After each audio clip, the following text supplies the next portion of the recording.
It works. Here we go.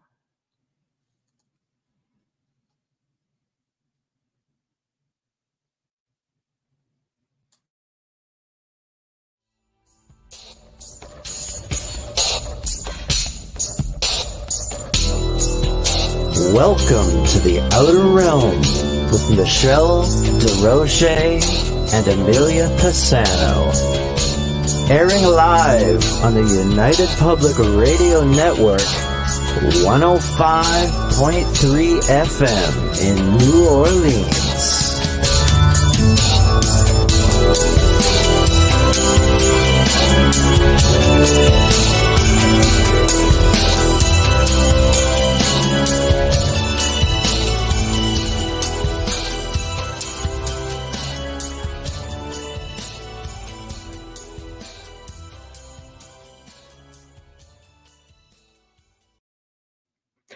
Good evening, everyone.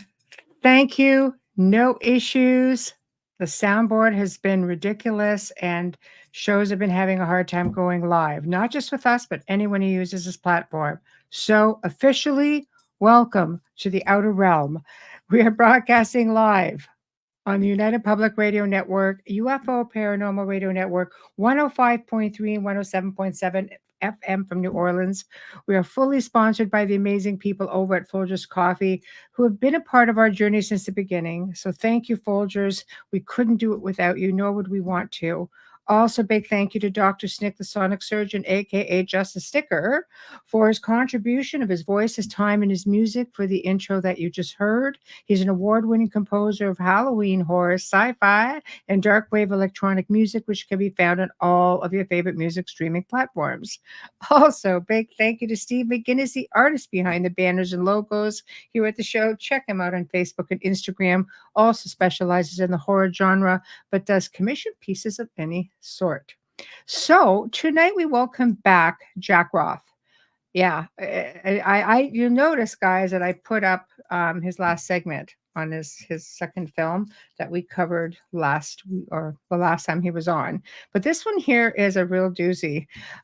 Extraordinary the Revelations. I have to say, I did put a link up for people to watch in case they haven't, just to sort of prep you all for tonight. And I have to say, it's probably by far one of my favorite documentaries, and I can't wait to get into it. So, without further ado, we're going to bring on Mr. Jack Roth. Hello, hello. How are you? Hey, good. Can you hear me, Michelle? I can Okay. hear you. I wasn't even sure we'd make it live on time because there are people all over the place who use this platform that was having issues. You'd think with a corporate account you wouldn't have to worry about things like that.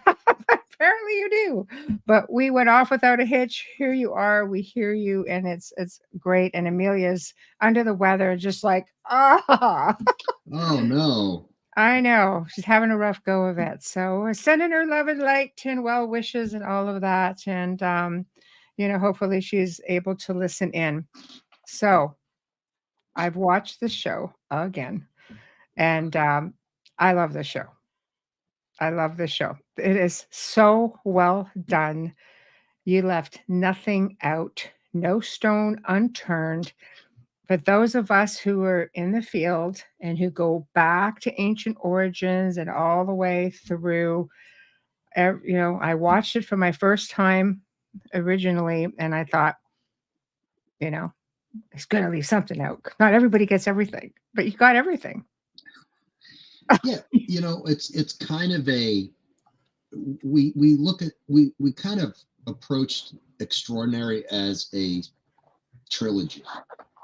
So, Right. and that's important for people. Now, the films stand on their own, but it really is a trilogy. And, obviously we start with the first one with one guy's story, one man's story. The second one we talked about, we did the show on that, Yes.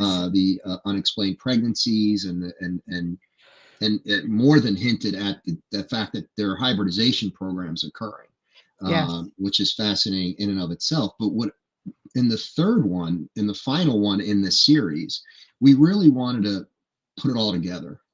Right. So we and kind of talk about, okay, if this is happening, and Right. there's a lot of evidence to suggest that it is. Yes. Why? So what's the end game? What, let's talk about, it's what the end game could be, and really what we wanted to focus on. There's three schools of thought on that. There are three paradigms, if you will, when Right. it comes to why might this be happening.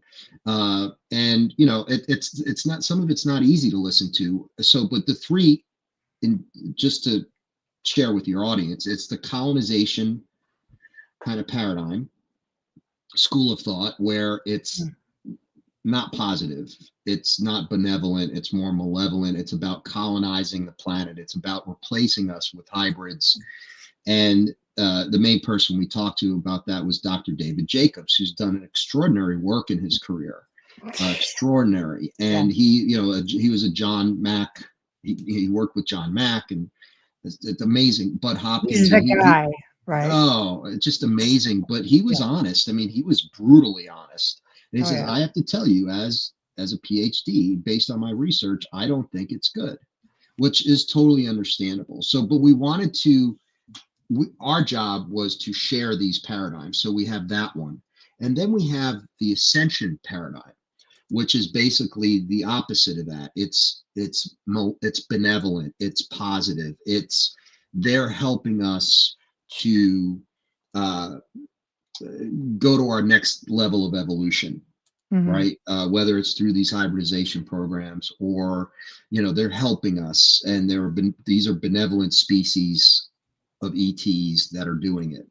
And Right. then the third paradigm is a biblical paradigm, and Hmm. that's basically means what it says. Basically, that's what it is. It's basically taking the Bible and Right. saying that everything in the Bible is actually where they're talking about ETs. So instead of talking about, like, whether it's demons or whatever Hmm. they're talking about in the Bible, Hmm. and it's actually ETs that are manipulating it instead Right. of demons, and that it's the second coming of Jesus, literally, that's going to stop these ETs from doing what they want to do. Now, that Mhm. is obviously very biblical. So you have to really interpret the Bible a certain way in order to be from that school of thought. But we Right. were lucky in that we got the people we got to talk about, because they're really, everyone was phenomenal in this. All of our interviews, Yes, it was hard to edit because there was so much good stuff, I know. so much good stuff. So then Yes. we took that base of the three paradigms, and then at the front end, we went over the historical kind of a timeline of putting it all together, of starting with ancient, the Yes. Which is my one Neolithic. of my favorites. Yes. Yeah, the artwork, it's very much ancient alienish, but like a Yes. very, we go through that pretty quickly. Mhm. And then my favorite part of it is the military whistleblowers. Right. And we got three guys, and we could talk about all this, but just Yes. an overview of the film, Right. talking about, well, we were actually involved in ET related programs. Oh, So yeah. that was, to this day, that affected me the most. That is the convinced me more than anything else that this stuff's real. Mhm. And again, we can get into detail on what these guys talked Oh, about, oh, but like, we yeah, shall. yeah, Yeah. exactly. But But I that's a like that you basic, had yeah. Michael Salas on there, so you kind of touched on exopolitics a little bit too. Exopolitics, Yeah. and then Nick Pope talked about Yes. that as well a little bit. He talked about, like, the government, and the kind of the language of UFOs. UFOs all of a sudden is UAP, Right. and the language has changed a little bit. So why is the language changing a little bit? And this actually means something. There's, whether it's spoon feeding disclosure, Right. or they're doing, the government. When I say they, it's governments, Right. mostly US, very powerful, the most powerful Right. governments, that they control the narrative on these things. Right. So that was fascinating. That was, yeah, like I said, everyone in this, like, it was ridiculous. It was like, oh my God, yeah, we asked the right questions, and we're proud of that, because we did ask the right questions, You and did. it's the stuff that came out was just incredible. You did. You did. You asked the right questions. You covered all of the basis. And I personally love, I go back to ancient beginnings the very root of everything, no matter what I research. I've done entire shows on UFOs and all the ancient, going back to the Dogon tribe and go back to Tepe. And I mean, you can just go back miles and miles just on that. There's so much that people just have no idea. So let's start then. Going back into the ancient origins, the very beginnings, I did.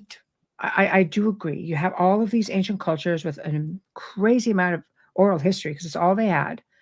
You know, we are seeing cultures all over the world who have no communication with each other, and you've touched on that as well, who all have hieroglyphs, petroglyphs, like huge monuments, statues. I mean, it's all there.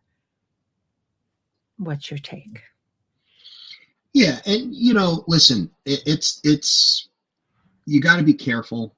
You can interpret cave drawings Yes. any way you want. Yes. And I've spent a good amount of time in the American Southwest. Yes. So I've seen the Anastasi, the petroglyphs and the wall art and all these things. And yeah, some of it, and you just have to you have to look at all of it and then say, okay, what could these back then, and now that was 700-800 years ago, and you go back 40,000 years ago to some of the cave drawings, and then it's like, well, wait, that looks like a helmet. That looks like some antennas coming out of this guy's head. Now, were they rituals? Were they putting on headdresses? Were they doing dances? Were they doing whatever they were doing? The Dogons did. And you have to consider that they may have been wearing costumes to some effect or whatever. Yes. But then there's that looks awful like a daylight disc, like a disc UFO, disc-shaped UFO. And it's like, what in the world could they? Because when if they drew bison or they drew elk or they drew bears, they look like bears. Right. Bison. Well, they elk. emulated what they saw and experienced. Exactly. Right. Yeah. So who were the people? And some of it is obviously them. And then it's like, what were they seeing? And then when you talk about the oral tradition, then you get into them talking about the sky people. There's so many just in Native Americans in North America and South America. When you talk about, and it's everywhere, Australia, all ancient peoples. A lot of them talk about the sky people, or they call them different things, but they came from the stars, etc. Yes. Yes. Again, being careful in that, like, how are they interpreting what they see? I get that. But then some of it is blatant. Like some of it, they show a spaceman. Like, you go down to South America and they show a guy literally in a spacesuit, breathing from a spacesuit, sitting in a spacecraft. Yes. And this is the ancient Inca or Aztec or whatever, and you're like, pretty what sophisticated. Else could that be? What could that be? Right. So again, and we've talked about this, Michelle, like when we do these documentaries, we feel like it's our job to document and share. Yes. We don't say one thing over another, and that's why we looked at all three paradigms. We look at everything and we let the audience decide what they want to decide and do their own research. Right. So for us as documentary filmmakers, that's what we do. But when you ask personally what you think, I say there's got to be something to that, because it's again a guy in a spacesuit in an apparatus in a rocket ship, and it's clear as day that's what it is. and you're like, okay, what were they experiencing? Which then begs the question, what kind of contact was it? Right. And then you start thinking, was it just in the sky what they were seeing, but they were actually seeing people in spacesuits or some kind of apparatus? And so what was happening? Was there contact, and what was that contact like? And then it gets, and you take it from there, and then you take that and you bring it to modern day with people being abducted. And you're asking, were they doing that 40,000 years ago to Neanderthals? I mean, who knows? And then there's the big DNA question with that. like you go back to the missing link, like how did we take that leap from what we were to what we are now? And it could just be evolution. I get that. But you have to think about Some of it might be, but not all of it. was there manipulation? I think so. Yes. Yes. Right. I think a So lot of people actually leaning towards that. Let's face it, there's an awful big jump in there. And I think that we have to consider the fact that there would have been some sort of manipulation. There had to have been. There's just no way you can jump ahead that fast. and then the question becomes, which is what we look at in the film, is why? What's the end game? Is there an end game to this? If there's an agenda, and I think this is important for people to understand, what we learned by talking to a lot of the military whistleblowers.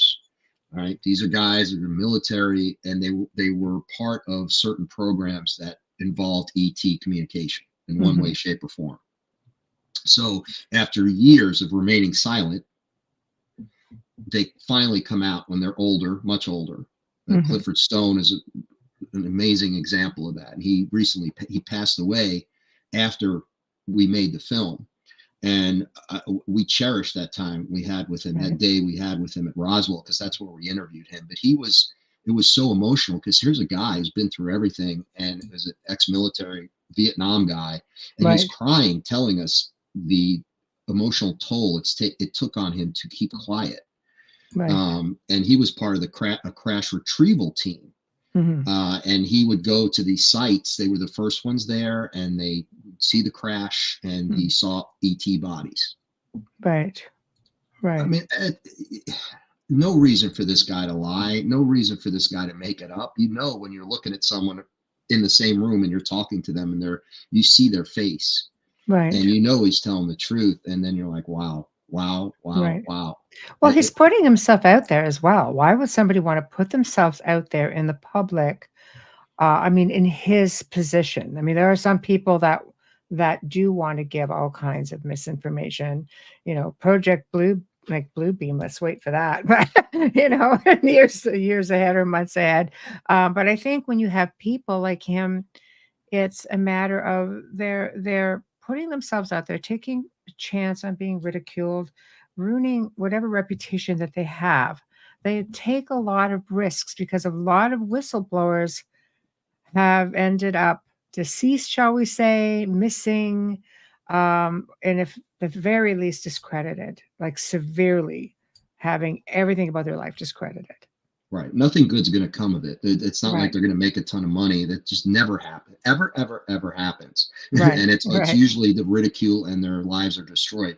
With the military guys, what's so interesting about it is that these guys were patriots first. They're patriots. So for them, when it's like, okay, listen, this is top secret. And it was during the Cold War.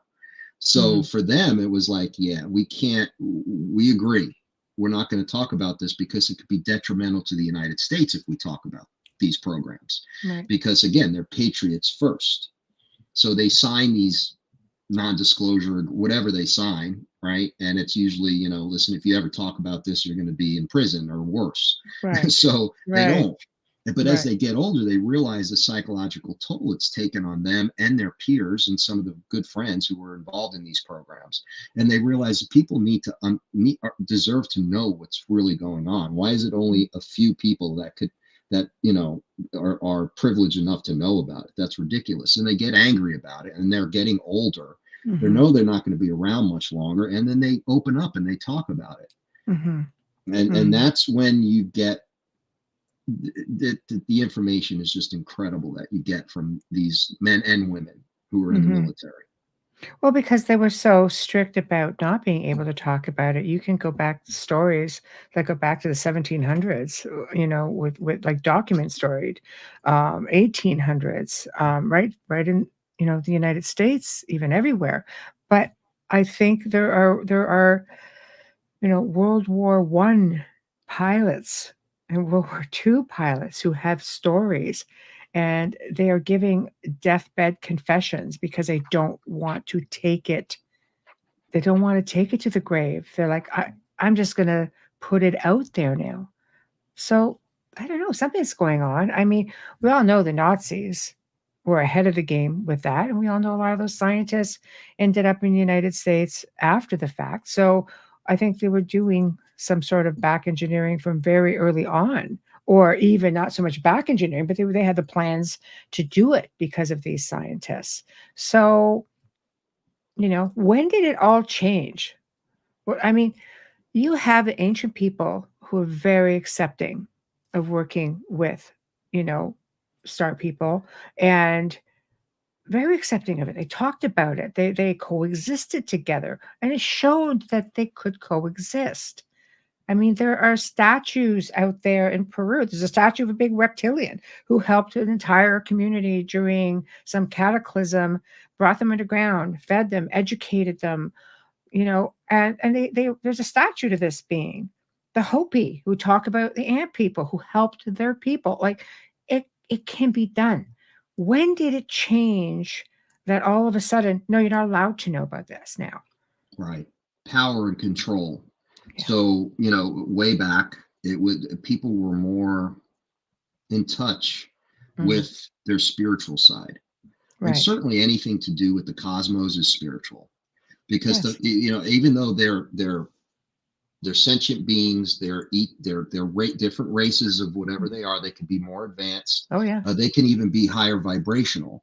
Right. It's but that becomes very much a cosmic kind of metaphysical thing from the standpoint of who are Mhm. we in the grand scheme of things, right? Those are the big Mhm. questions that humans want to know. Yes. So it's to understand that there's life on other planets and that sentient life forms have developed on other planets all over the not only our galaxy but the universe Mhm. is a very intense thing. But for people back when you go way back, we were so much more in touch with nature and our just again that our spiritual essence of who we really were. Even though we were trying to figure that out, we were open to figuring it out. People Mhm. were really into that's why we knew so much about astronomy. Right. How do you explain that, like going back thousands of years, that we knew every star system? And people would talk about, they had the skies mapped out Mhm. thousands and thousands of years ago, and that was significant to people. It meant something, Mhm. and even though I think when science came into play, you would think that science would help this, because at some point it is about technology, because it's about these beings being more advanced and being able to come here, being able Mhm. to communicate with us, whether that's advanced telepathic abilities, being more evolved, but also the technical side of that. How do they Mhm. get here? How do they communicate? The technology is way advanced, whether they're bending space to get here, they're using wormholes, whatever it Right. might be. So you would think that with science, you know, advancing, that we would be more and more open to that. But the opposite has happened, because I think there's a control factor and there's also an ego factor. A lot of scientists and PhDs, it's like, well, if there's no evidence whatsoever, or evidence that they consider tangible evidence, they don't want to talk about it because it can Mhm. ruin their careers, and they have their, Mhm. Of their course, tenure funding. at universities, funding, and then Yes. the egos get in the way. And Right. then people over the years, because of technology and the way things have gone with societies across the globe, we've Mhm. lost our connection to the earth, to the Mhm. sky, right? Yes. To our spiritual selves, right? To Yes. that part of us, that our higher selves, our intuition. Absolutely. People had much better intuition back in the day because we used it a lot more. Well, Now, and we weren't yeah, corrupted by microwaves and frequencies and towers and satellites and all of this crazy technology. There was no technology. So right, you weren't, nobody was jamming up your antenna, so to speak, right. right? But Yeah, I mean, at the end of the day, we're not the first kick at the can on this planet. I mean, we can see this through ancient structures. We could see this through anything pre-Ice Age. I think I can't remember if we spoke about this the last time you were on, but I mean, there's actually Stonehenge in Lake Michigan, and there's carved right beside this Stonehenge, and it's all standing. There's this huge rock with a carving of a mastodon on it. It's just like it's pre-Ice Age, and they're finding out of place artifacts going back millions, if not billions, of years. So they can't hide it all. You know what I mean? It's Right. it's it's there. So science has to at some point step in and say, well, we can't hide all this. It is all here. So And we've been lucky enough, like in our first film, we talked to, we always try to get PhDs um, mm, in every one of our films right. because it's important, and we want open-minded people. And Mhm. for example, in the first film, we got Claude Swanson, who has since passed, who's a wonderful man. He was a Mm. quantum physicist, and he Right. was able to look at things and say, listen, now what's happening is we have the 20th century science, the theory of relativity, and all those other things, Yes. which are brilliant. Don't get me wrong. Albert Einstein was brilliant beyond belief. These men were amazing, and they knew what they knew. Right. You should, Right. but they didn't know what they didn't know. Right. So science is always evolving, even though it's just, well, it's science. Yeah, but science is always changing. Science, the science of what we know and what we think we might know. So in Right. other words, what we think of 100 years ago as science is different than today's science. And quantum physics Mm. and these other areas of study where we're talking about space-time continuums and bending space and these these particles that are so small we can't see it. We can't see it, but Mm. it's affecting, it's like the 0 point field, which Right. is energy. And it's energy in nothing. So it's the void of space where there's energy. So it's like, wait a minute, can we tap into this energy and solve all of our problems, right? Wouldn't that Our be energy nice? problems. Wouldn't that be Right. great? But Right. the point is with quantum physics and these studies, you're actually, you start to consider, because now you're learning more about the cosmos, Right. which we are. Right. We're We are. looking at black holes. We're looking at all these things, and we're saying, wait a minute, there's more to it. And there always will be more to it. It's just how much we know at a certain point in time. Right. Science needs to catch up to ancient history. I agree with that. Listen, it's true because again, Yes. I think we Yes. were much. I always think, what it would have been like to live 5,000 years ago. First of all, to be able to look at the stars and there's no satellites, there's no airplanes, there's Mhm. nothing. So We could whatever do you that back saw, in, like, the '70s. yeah, exactly. I used You to see know, all kinds of things in the northern skies. It wasn't no satellites, early '70s. I'm guilty as charged. You're going to laugh at this. I, listen, I had heard of Starlink and all this stuff that they're doing out there and Elon Right. Musk and all this. But I was in New Mexico recently and I didn't really know what that was. Like I was aware of kind of what it was, but we Right. were doing a night watch in New Mexico, which is of course the best place to do it because there's no lights. It's really dark. So Right. you can kind of see the Milky Way. All of a sudden this trail of lights And you comes thinking, across the "Ah!" sky. I'm like cursing like a sailor. I'm like, hold up, it's a fleet of UFOs. I was so excited because it couldn't be any, like, I'm used to seeing one. If you see a satellite, it's If a you're satellite, lucky. and you think it just Yes. goes across the sky. And Right. if it's pretty much going straight, it's a satellite. Right. If it starts doing little things, then it's a UFO. Right. but this was a trail, literally a Starlink. Right. And I'm like, oh my God. And the guy next to me is like, dude, that's Starlink. And I'm like, what do you mean? I'm like, that's the link of satellites that Musk put up there. That's Right. Starlink. I'm like, oh, I was so Hey, man, it embarrassed. takes a heck of a guy to admit it, I was okay? so embarrassed, and Right. I'm admitting it on air. Right. But listen, but that's what we're dealing with today. We're Yes. dealing with so many different things in the sky that Mhm. it's hard to determine what's what. It does And make we're it a all, lot harder. yeah, plus we're dealing with the kind of technology that people can mess with photos to the point where you don't know if it's real or Mm. not. Right. So that's why Right. it was more, I feel like it was so much more, there was a grounded feeling of Right. either it is or it isn't, and you're going to know, Oh, I you mean, know. I grew up in that time up north where you didn't have satellites, and I watched a craft come right down into the valley, land behind the mountains. I was like, cool. And then within about 20 minutes, literally it shot up and took off. And next day, the military helicopters were all over the valley, and I went, yes, excellent. But back then, it's just like, well, what else could it be? It was completely silent. So, and it was like 1 o'clock in the morning. It's not like, you have normal everyday aircrafts Right. or helicopters come through, no drones, nothing like that. Right. And you know what you're looking at, Oh yeah. like, and then that people have to give people more credit. Right. That, yes, there are people who hallucinate, but you know how few and far between that is. Right. And that's what the excuse in the 70s and 60s and 70s always was. That Oh, was they're the movement. hallucinating, they're Yeah. crazy. It's like they Oh, just for don't. sure. It's like and then even mass hallucination. You know how Right. rare that is? Right. And Right. psychologists would stand behind that. That was a mass hallucination. Hallucination. So 80 people saw a UFO, mass hallucination. I'm like, Right. well, Right. really? You sure about that? Because that's more ridiculous than saying Right. it's an actual UFO. Right. I Right. mean, you think about It it. is. It is. You kind of sitting there, and it insults your intelligence, really. It's really hard to kind of roll with, with these with the authority, because they really insult the intelligence. We Mm, live in a time of all kinds of technology. We have AI, we've got drones, we've got all kinds of things out there, satellites, but we also have these camera phones, right? right. And let's face it, now you can just at the palm of your hand, like Enoch showed me the world from the palm of their hand, right? Hello.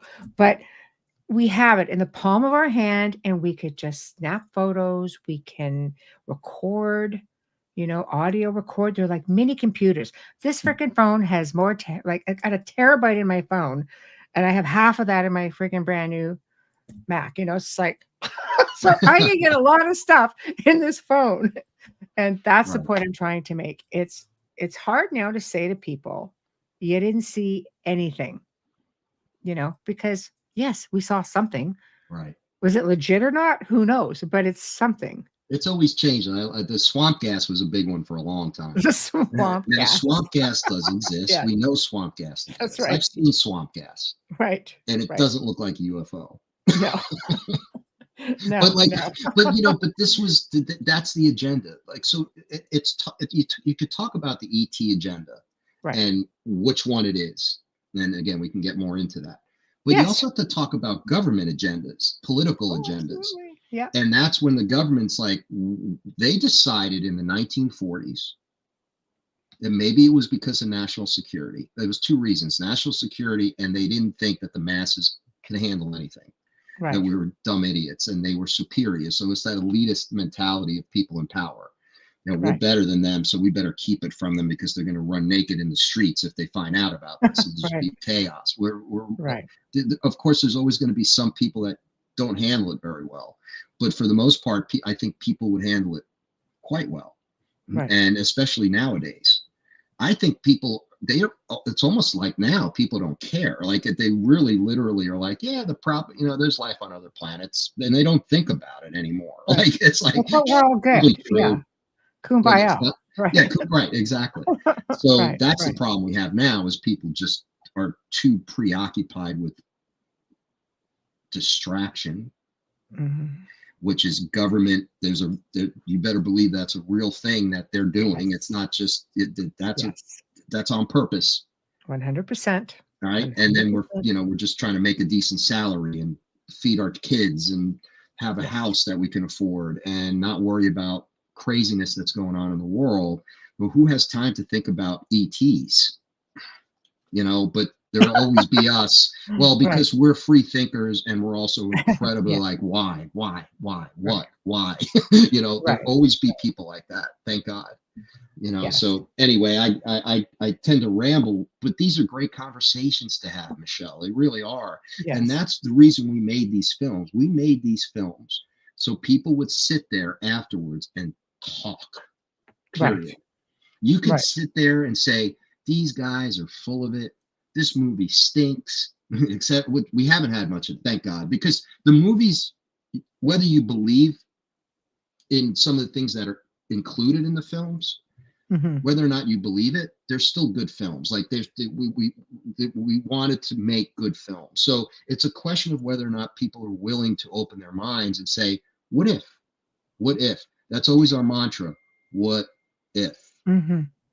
I think it just opens up, you know, it bends your mind a little bit, and it opens up to other realms of possibilities. We have to look at it that way. I mean, you can go back to even Star Trek and Gene Roddenberry. Why do you think Star Trek was actually created? Gene Roddenberry was believed to have met with who was called the Council of Nine, and it was essentially, something that came into creation because they wanted to see how would the public react to seeing human beings alongside, let's say, extraterrestrial beings, other races from other planets and other places. And we all know how Star Trek went, Yeah. Well, it's a and beautiful vision, and isn't it a beautiful well, vision though? it is. And if there's any truth to it, which a lot of people believe, then it's like, well, you know what? I like it because sometimes when you look at a series like that and you become a big fan of it, and you kind of go, I see it, I'm okay with it. So, do we all think that we can coexist? I mean, the ancients coexisted, but when let's talk a little bit about I have to say, just real quick, and hold on. I yes, just like my partner, Jon Sumple, director of all three of these films, right. is he's texting me, and Oh, I want to give a shout out to does he want John to come on? because, well, I'm Send, going to try send to him the get link. him. Do you mind me sending? Uh, No, go ahead. let me just tell him, and he'll go. Yeah, send him. He can come on. Can he just come to the site, or how does he have to do that? No, send him the link that I sent you. If he clicks on it, he'll come right here and he's going to be on screen with us. Oh, okay.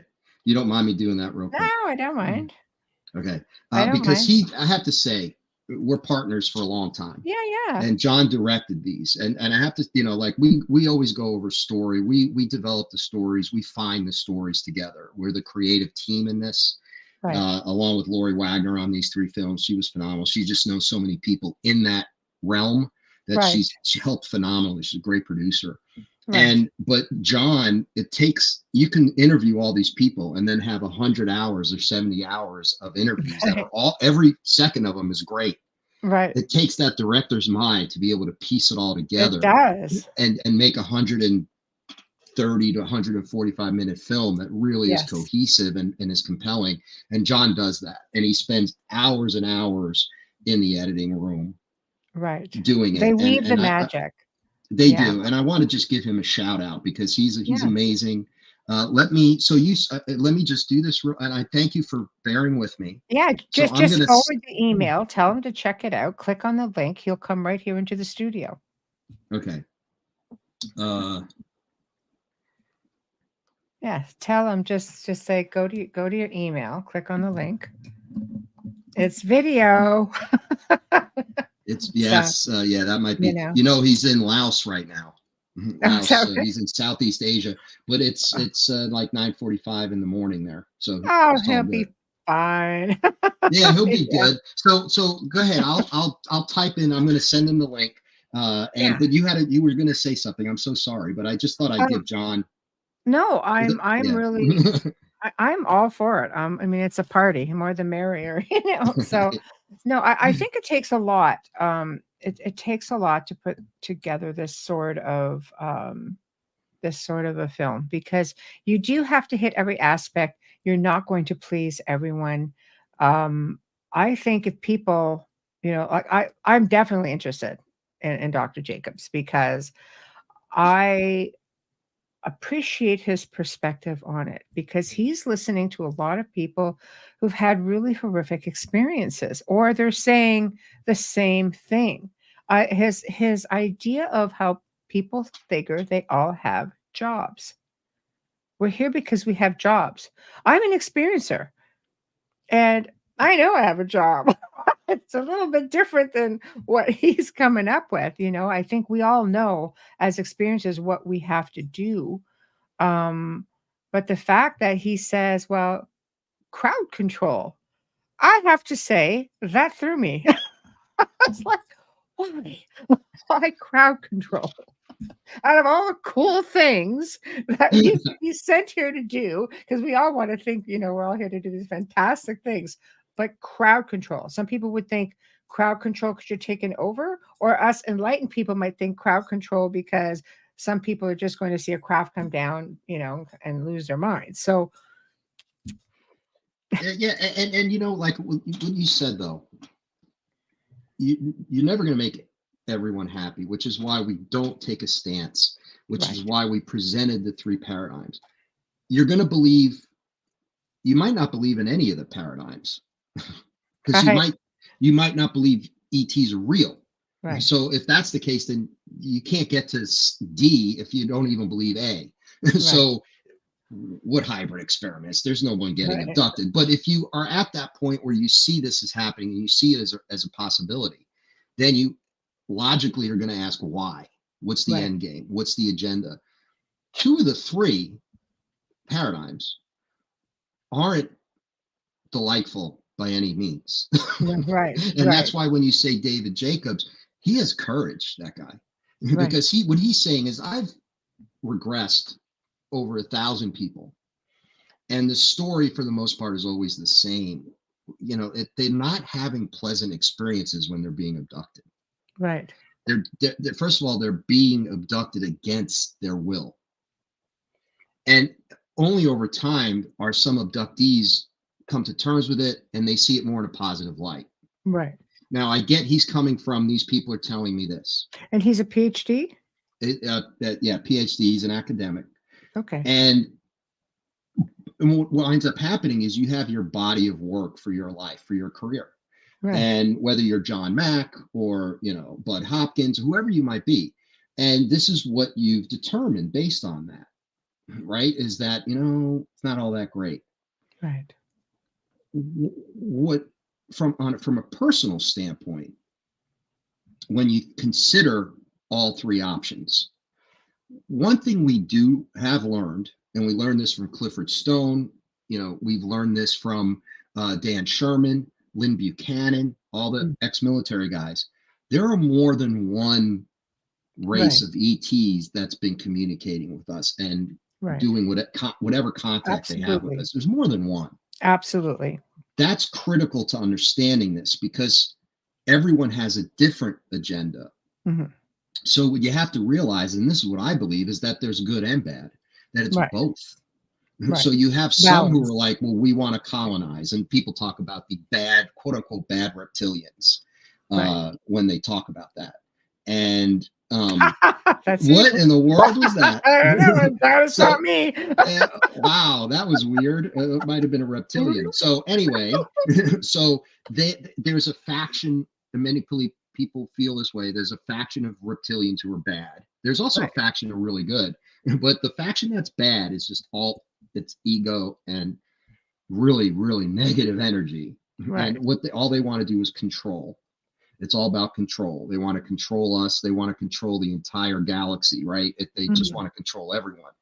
But there are other ET races who know each other and interact with each other, who are Right. very highly advanced, very highly evolved. And I like benevolent. to throw out the words Arcturians, Yes. Palladians, all of this, Mhm. and all of these races who really are benevolent and want to Right. help us, but they Right. want to help us evolve. They want to help us get to that next level so we can become galactic neighbors. We can become galactic citizens so we don't blow each other up. We don't destroy the planet, and we actually get to the Star Trek phase, if you will. Right. Right. I mean, for me, I believe, just in my own experiences with ET, is that they do want to see you use your abilities. I mean, they're telepathic beings. That's how they want to communicate. We have it all buried within us. We are beings of energy having a human experience. Therefore, we have all of this package wrapped up in there that we seem to forget how to use. And sometimes I think, for me, um, they're coming by and just giving me that information. They're giving you those downloads. They're just, come on, wake up. Right. You're And it's up to dreaming. us. Listen, I've been told, and this is very interesting because Right. you're dead on right with that. Yes. Thank you. We are we have to consider that these are higher vibrational beings, Yes. meaning they're higher dimensional. They evolve so much that it's less physical, it's less dense. Right. And Earth is a very dense place. This is a very difficult place to function. It is. We are down here to learn and grow, and it is hard on purpose. Right. And I was told, and I believe this, that you have to get to a level, the highest level we can achieve on Earth apparently is 5th dimension. And they say that Earth is doing that now, that the entire planet will become 5th dimensional eventually. But Right. that people are able to tap into that 5th vibrational energy. Sure. And if you will, okay, to describe it that way. We interviewed 3 military whistleblowers: Clifford Stone, Lynn Buchanan. Well, Clifford Stone was part of the crash retrieval unit. Lynn Buchanan was part of the remote viewing program, Right. government remote viewing program. And Dan Sherman was part of an above black communication program in which he was able to communicate with ETs. Right. Each one of these men has psychic ability. And that's why they were chosen in the military to become part of these programs. Because whatever contact the government had with ETs, whether it was in 1947 at Roswell or before that, Right. they learned very quickly that you're right. It's telepathic. It's higher vibrational. So whoever's going to be communicating with them needs to have psi ability. Right. Right. And we all have it within us to reach that level to communicate with them. Mm-hmm. But a lot of it's held back because our the whole, was it the pineal gland? Yes. It's blocked because we're so indoctrinated that we don't use it. It's like a muscle we're not using. You're living in a physical space 9 times out of 10. You're going to do nothing but use your physical senses. Right. Right. Someone The just said we have to telepathic raise sense. our frequency. Yes, Right. we have And to that's raise our perfectly put. frequency, our vibrations, everything. It's all about frequency and vibration. Yes. And like sometimes you don't jive with people because they don't match your vibes. And for real, that's how And it you works. feel it. And the more sensitive you become, vibration and intuition become so much more part of your everyday being, of your everyday Yes. life, because you Yes. feel things that you never. I've gone through that. Sometimes doing the work we do, Mm-hmm. over time it happens. Like this started happening to me when we started our first documentary. Mm-hmm. It actually started before that, when we got into the haunting stuff at first, and because we had some experiences, so that whole thing kind of opened me up. Right. And then as we did the ET stuff, it opened up more. Right. And the last 2 years of my life have been a whirlwind, and I have abilities now that I never had before. And it's not because I'm this amazing psychic. It's just because I've been exposed to it. I've been exposed to it. Yes. So, and I think that as the people listening to the show most likely are people who already understand that, right? And they're like, Yes. absolutely, right? And Yes. they put the work in, because there is work you have to put into that, There whether it's is. meditation, quieting the mind, or Yes. just opening your mind. Right. It's true. It's true. But there's also a very big connection between the paranormal and UFOs and star people, because I've worked in the field and I've done media for 20 years. I've met people from all walks of life, being in front of the camera, being behind the camera, consulting on documentaries, and working in film productions and assisting that way. And you get behind the scenes, and they'll say, well, this is what we're looking for, and here's the information. And I'm kind of like, oh, I would never be made privy to that if I wasn't, consulting on it. So it's been a real amazing journey. But I'll tell you, the connection of people even that have reached out to me and people I have assisted over many, many, many years, at least half of them were experiencers, and they thought they were only having paranormal activity, and they ended up having a mix of everything, including becoming abductees, or what I prefer to say, contactee or experiencers. And Jon is here. Shall we let him in, Jon? Oh my Jack, God. Jon, Yes, Jack. absolutely. Jon, Jack, here we go. Hello, welcome. Well, I bet you didn't think you were going to be coming on. Hello. Well, welcome, welcome. No, I had to like put a hat on. I had to, wash my face, put my hat on. It's morning for you. You had to have your cup of coffee. That's okay. There's only a few million people Yeah. watching. No, Hey, listen, John, no Listening. pressure, that's but I okay. was just I'm good. raving about you as a director, so no pressure. Right. Thanks. Appreciate it. Of course, man. You're my partner. I have to do that. No, I'm glad. See, but had you mentioned before, we could have done this before. I know. Oh, no, Michelle, you're probably going to kill me. I swear. Jack I'm so can do sorry. this. Jack can handle this single-handedly. He can handle No, this all he's by. We've good. done so many of these shows that we know our stories and our experiences inside and out. Yeah, you're in good hands with Jack.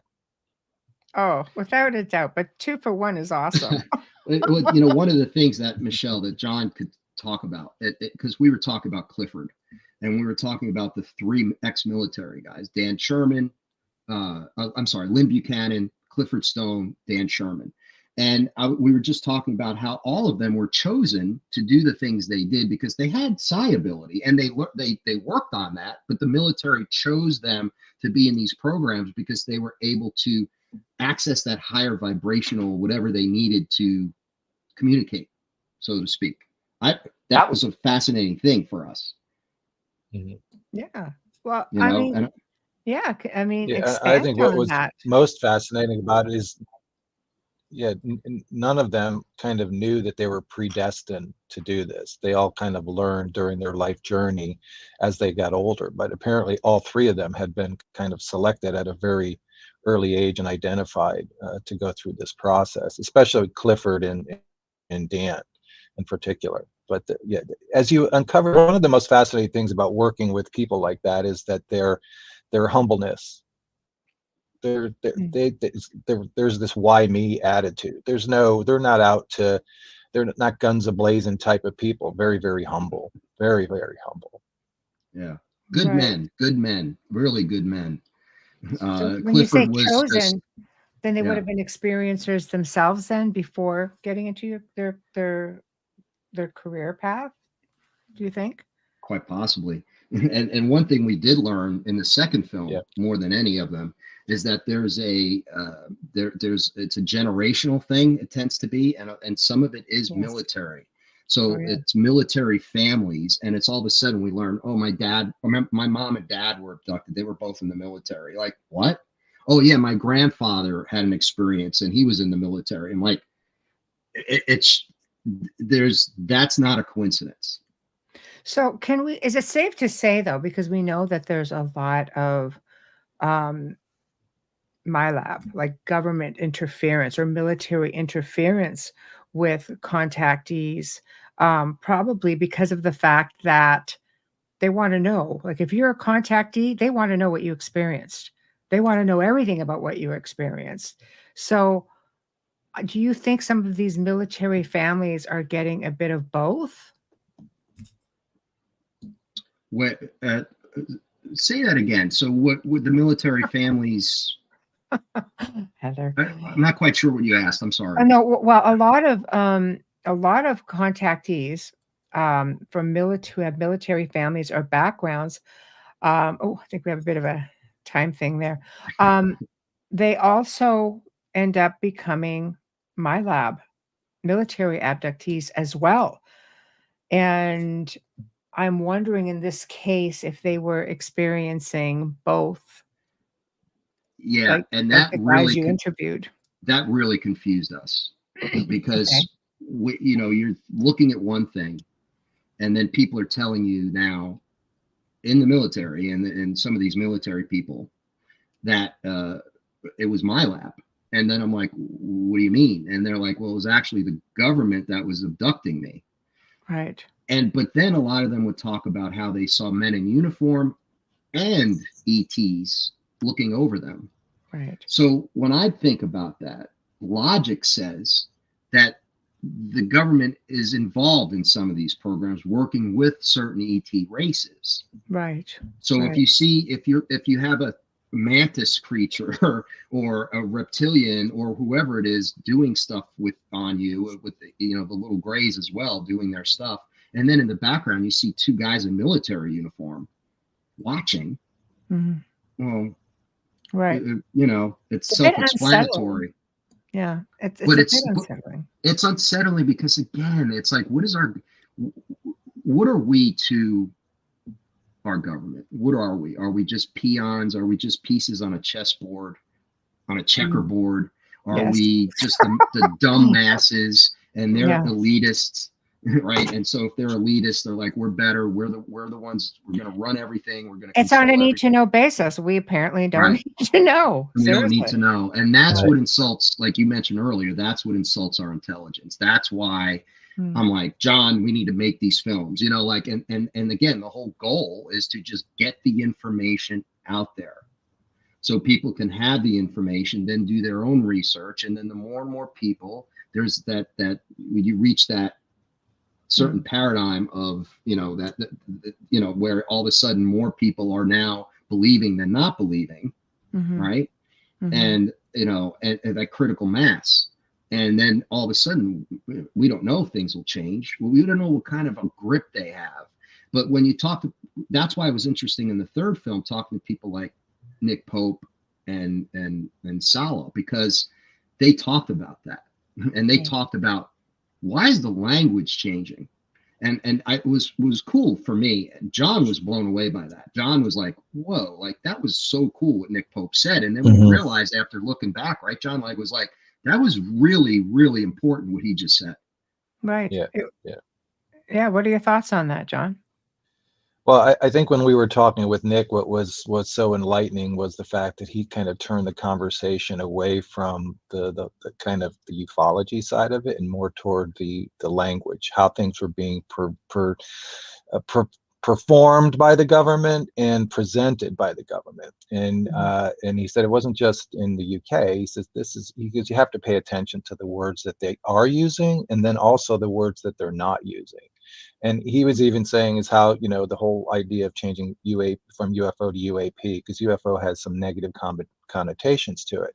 And then Mhm. his explanation was the change to UAP was to make it more kind of like scientific in today, and then it would Right. make it easier to kind of do this disclosure, soft disclosure, using Mhm. UAP as kind of the designation, because UFO has such a negative connotation in the media over the last 50, 60 years. Mhm. Well, I especially like how when he makes a point of saying flying saucer, which completely discredits it, Right. right? And that's what he did. That was his job when he was in that role, was to discredit through using language that was, I think, demeaning to a certain extent. And he admitted that. I mean, we Right. had a great conversation with him. We spoke with him for a couple of hours and asked a lot of questions. He even said after the interview, he goes, "I've never had an interview like this before where you were asked the questions that you asked." He goes, "That was great. I really enjoyed the opportunity to have that level of a discussion about this subject matter. It was great. It was Right. gold for us." Oh, I guess. Well, it's always nice to have your mind, bent a little bit, Mhm. kind of um, I think that there's a lot in government that we're never going to know. I mean, there are different countries around the world that disclose long before the United States. I think they're pretty much the last, and they're really, they're going kicking and screaming with trying to disclose, which tells me there's a lot that that they are not wanting to make us privy about.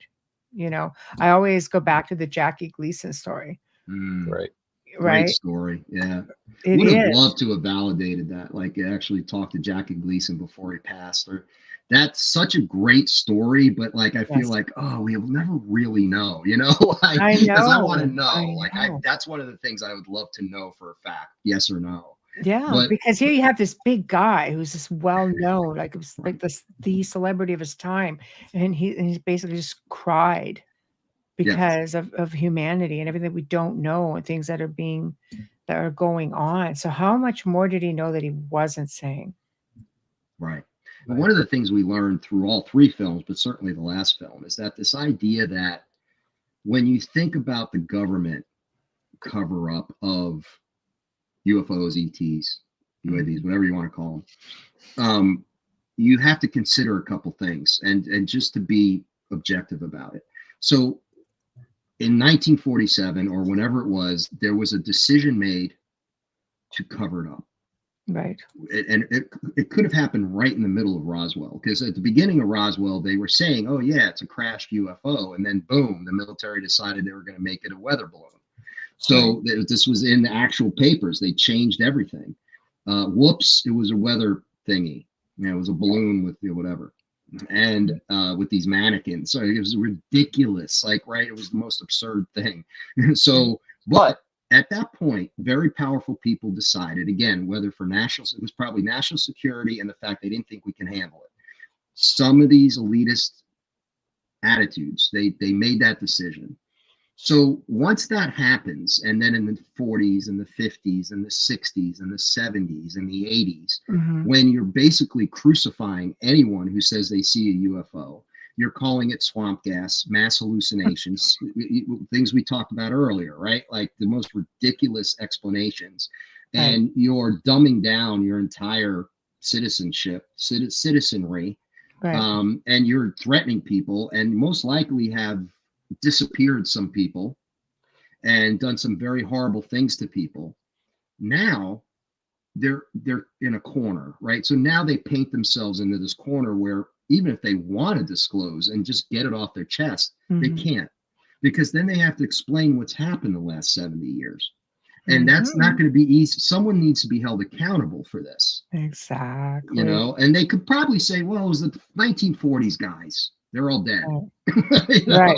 Or then, that wasn't our, there was nothing we could do. Or they could stand behind national security and say, listen, this was for your own good. Because if you really knew what was going on, and it really was reptilians trying to take over the planet, I don't blame them so much. Right. From the standpoint of how the masses will react to that. So I tend to be anti-government. I'm that guy. Just because I don't trust them as far as I can throw them. Right. And everything I've learned in life is to not trust them.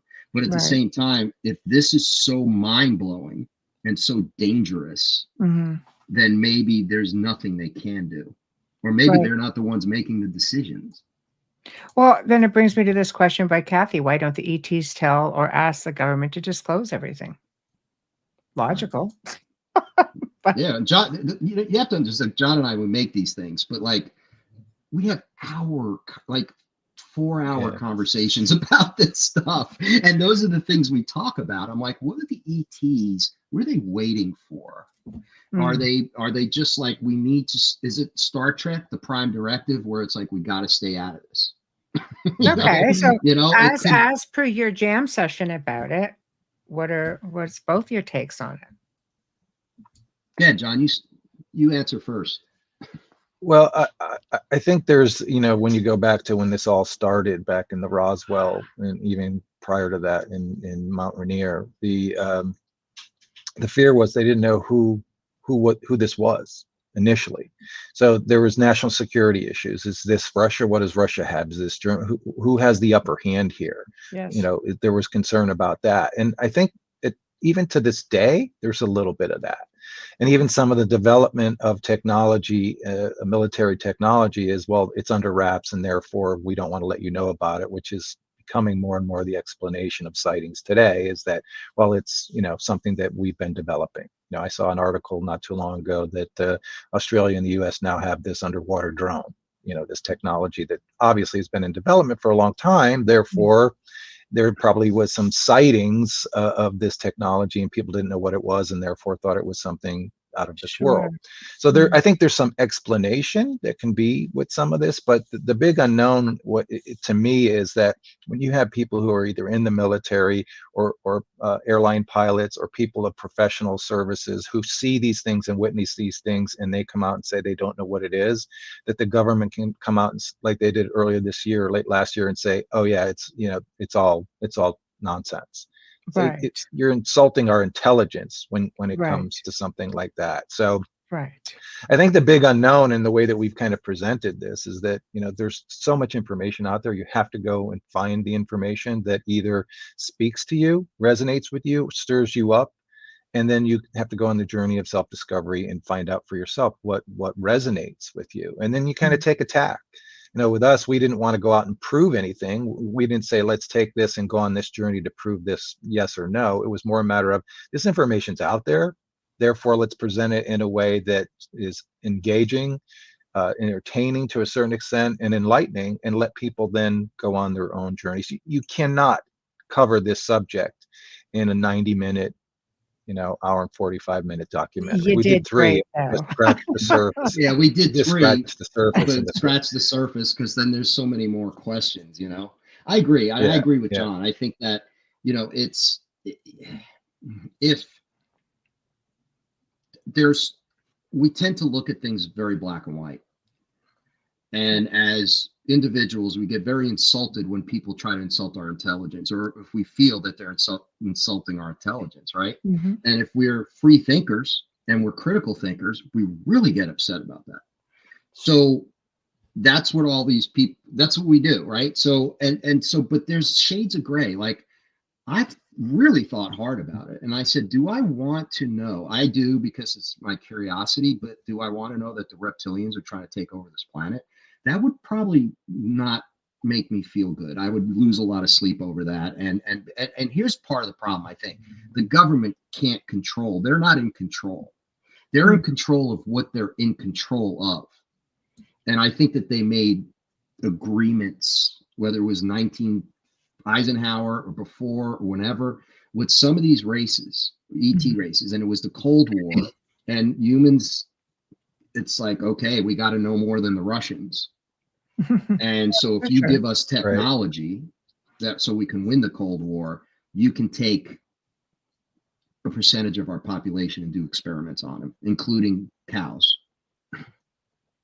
Think about it. It's cattle mutilations and these whether hybridization experiments and using bovine DNA to help with help along these experiments. A lot of people believe that it's military with the cows. The only thing I would say there is, and I've talked to people about this, is that why would the military could just ship in 1 billion cows and do experiments on them? Why do they have to do that? Why would they have to act like it's just random? There's these military bases that there's not a human being within 1,000 miles of. Just ship in 1 million cattle. There's more than enough cattle to go around, and do the experiments on the cattle. Like, why would they? Yeah, I guess you just have to think Skinwalker Ranch for that. I mean, well, and that's why I think it's more than that with the cattle, because first of all, the technology used, and the fact that a lot of them are said, well, it was basically dropped, and so it's dropped, and they could tell it was dropped from 50 feet or 80 feet. And so they know it's crushed, and there's an indentation in the ground. So that whatever happened to them happened, and then it was just dropped back down. Right. That wasn't placed down nicely. So to me, and again, listen, Michelle, that's the thing. We have to ask all these questions. Like what if it's how involved is the military, right? But what winds up happening, and this is part of human nature, is it becomes so convoluted, because everyone who does the research and has their own theory of it, and then all of a sudden the ego comes in. So like, I think that David Jacobs is a hero. I do. I think he's a courageous man who's done incredible research. But I've seen some of the comments here, and it's like, well, he's not, he's just thinking because he's done this and this is his legacy. Yeah, well, I think my curiosity is he's like, his PhD in history is what led him to want to do this specifically, because it is outside the box for him. It is, and I think part of it was when he met John Mack, because he got to know those guys, and then when he met Dr. Mack, he got him into this, and then so he was like, well, this is interesting, right, John? Isn't that what happened? He was a John Mack guy. Yeah.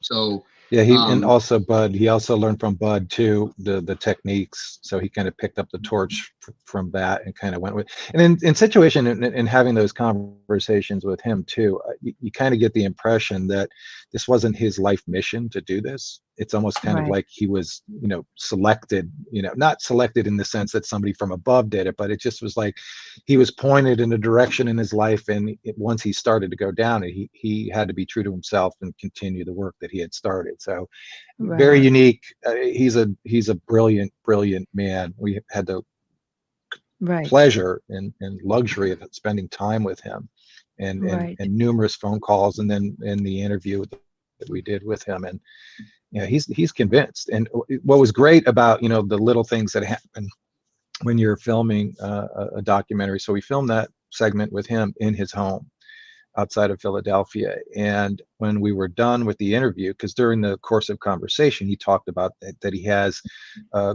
copies of all the video or the audio tapes that he has done. And he took us upstairs to he doesn't have one study, he has like two.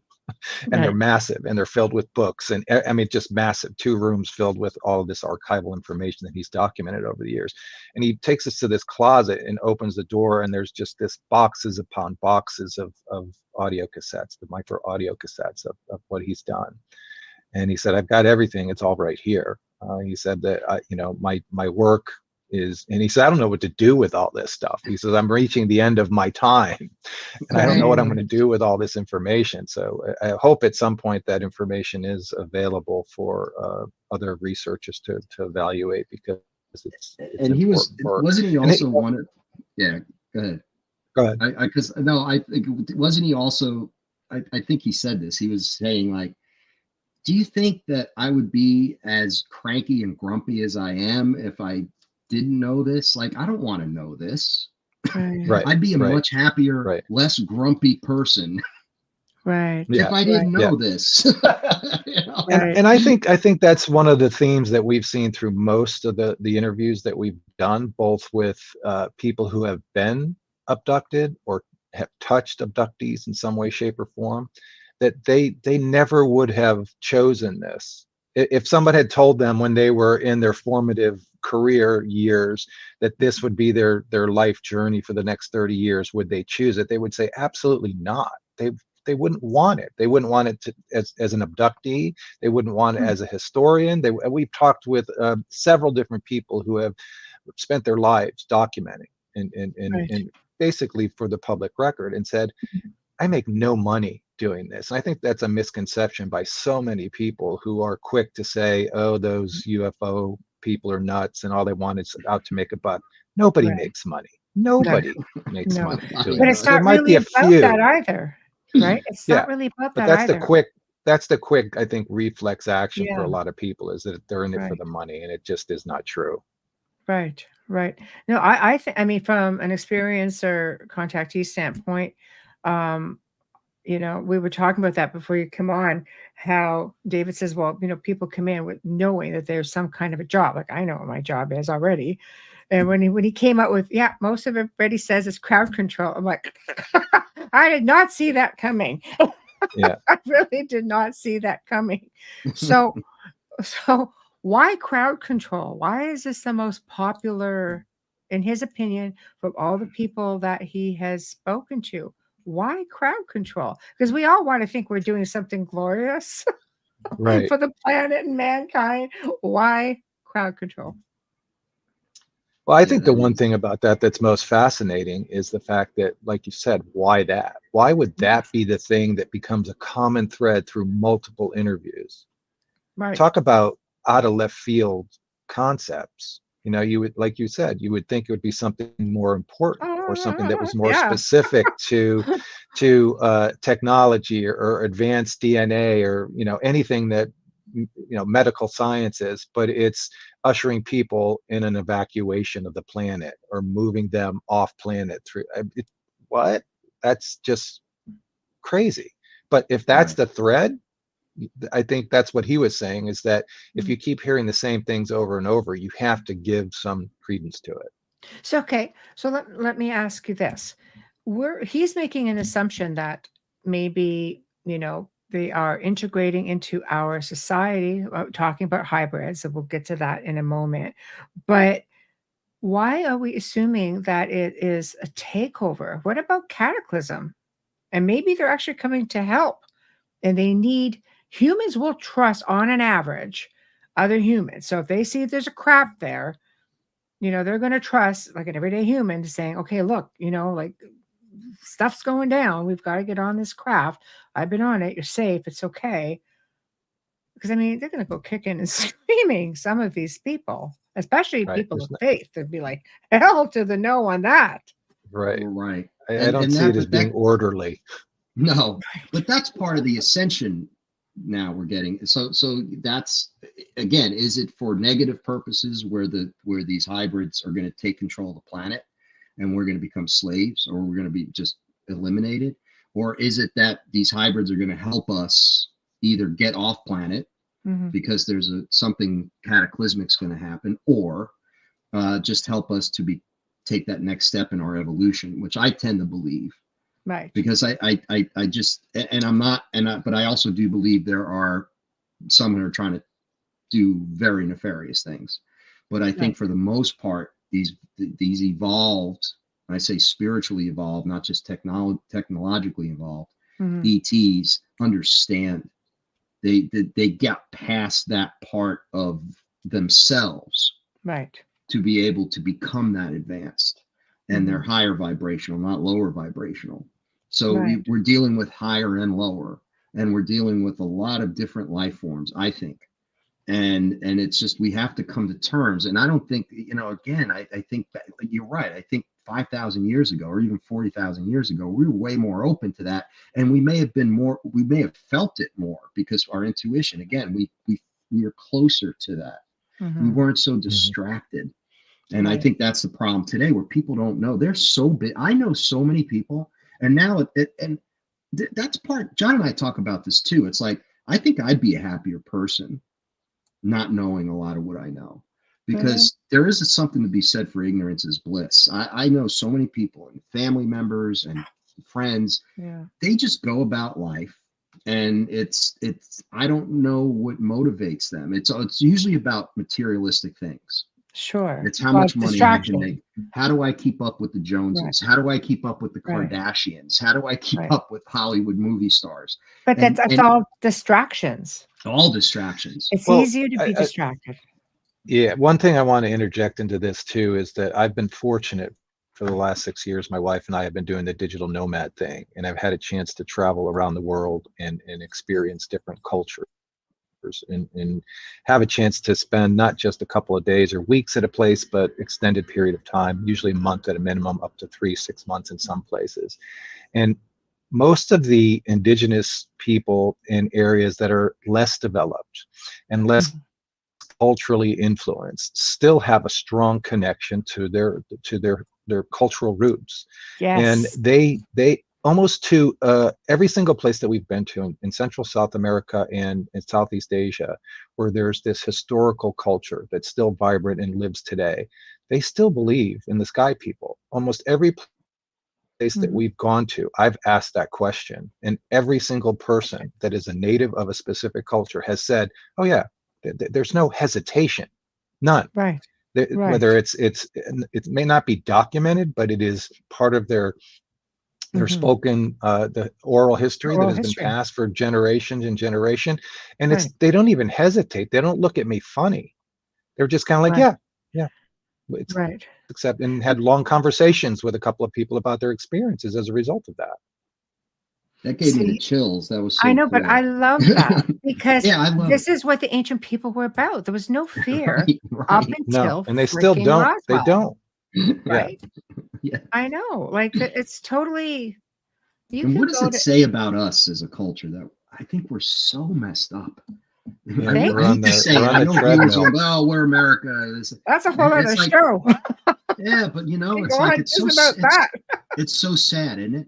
It is. How sad is that? Yeah. It's very sad because it's not hard to reconnect. And when you talk about hybrids, and everybody thinks hybrids are, some like dangerous. I guess it depends on who you've been hybridized with, because you look at a hybrid and you may not even know you're looking at a hybrid. How do you know you're not looking at a hybrid right now? Right. That's the conversation that we have all the time, because the thing that really motivated me from the very beginning of this was that, and John I know we're not going to talk. I already know what you're going to say, but yeah, because to me the message was this: after we did the first film, that was it to me. It was like, who are these hybrid kids? Like that's what we need to talk about here. What's going on here? Right. This is way beyond the shiny metal object in the sky at this point. Who are these kids? Right. And then Mhm. I saw one. Oh, that's a different story. I think I may have already told you, Michelle. I'm not sure, Oh, when we but talked about the seating, yeah, possibly.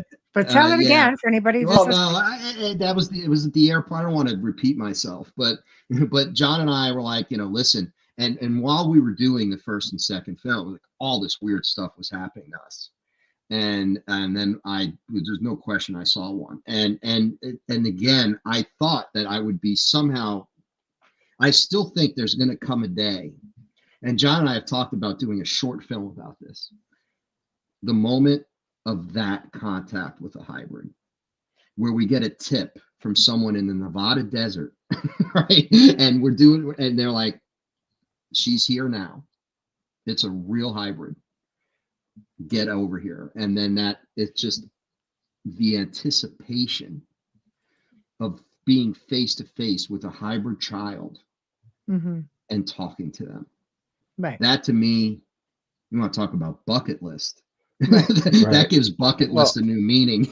Like, that's like yeah, how many incredible. women who have been part of these hybridization programs can, I mean, I'm sure there's listeners out there raising their hand saying, I've seen my hybrid child. I've seen my Right. Oh, I can children. connect you with I've been in at that least situation one. where I was face to face with them. Yeah. Oh, yeah. I can connect you with at least one easily. Yeah. Easily. I mean, And it, when you talk about in the film about somehow how hybrids are taught how to drive craft or they all have different roles. I can introduce you to one. No problem. Yeah. And I know it's people from all walks of life. Right. and you're right, though. The hybrid I saw, you knew was a hybrid right away Right. because of the shape of her face. Her eyes were Okay. she stood out Right. Right. Right. as, if you were a medical doctor, you would say she has a condition. Right. Not sure what the condition is, Right. but there's something going on with her. Right. And that's going back to, really, I think, the half human, half either gray or whatever they're Yeah, mixing. that's what I was saying. It really depends on what they've been hybridized from, Right. Mhm. Because some look like you and me. Yeah. And which begs the question, what's the hybrid soup there? What's the recipe on that one? Right. Because reptilians are too unlike us to if a hybrid reptilian, you would know right away. So Well, there there's are some hybrid reptilians who, you share the blood Mask. type, but, their eyes might slit. They may do crazy things like that. It may be nothing more than that. I've seen that too, by the way. Oh, Also at an airport. no, I I could tell told you John that stories. story. Yeah, I mean, I can I tell you flipped out. stories. He was a regular looking guy, Yeah. and he was dressed like very preppy. Yeah. And we had just gotten back to Orlando from New Mexico, Right. and I looked at this guy and I saw his eyes change and become like reptilian for a second, Yes. and it And it's scared the just a hell out of second. Or they go him. dark, really dark or red Yeah, or things like Mhm. that. and I'm like, what in the world just happened? And because of what we were working on at the time, I knew I was probably more exposed, and I had, again, because of what I was Tuned into doing, it for I sure, was but tuned maybe into it. followed. Or that too, because we definitely got the phone calls to suggest that we were being Yeah. monitored. So yeah. Ah, well, that's a risk I think you take because I'm actually not surprised to hear you say that because you guys are interviewing people up close and personal. You are being made privy to personal information that nobody else would be made privy to. Let's face it, nobody is just going to Mhm. go out there and just say, "Oh yeah, hey," like David Jacobs has all of this information, and you guys are interviewing him. You're being made privy to recordings, information. You're interviewing other people who have, like in the seating, they're telling you, no, this happened to me. These people Right. aren't going to just walk up to military government and say, hey, by the way, nobody's going to do that. No. You guys are the go-between, Right. and they Yeah, want and to we know we've what you know. approached it from a way that it's not about ego for us. This is not about our story in any way. And one of the things I'm most proud of with our films is that when people talk about them, they don't talk about us. Talk about the subject matter. We're not front and Right, center. Or there right, are people out there who are putting themselves into the story because it's part of their brand, and that's okay. That's their thing, Right. and whatever works for them works for them.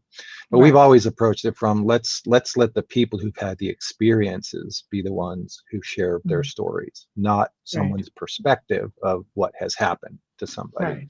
Right. And let the stories speak for themselves, because if you talk to enough people, it doesn't matter who you talk to, whether they're people who've had experiences or people who've had connections to government experiences or people who feel like they've been or come to the conclusion much later in life that they had been abducted and numerous times and have children. So you're going through this gamut of all these different people, and we now have a population that more than 50% of the population believes in this subject matter. And I think primarily because the narrative is this continuous flow of information.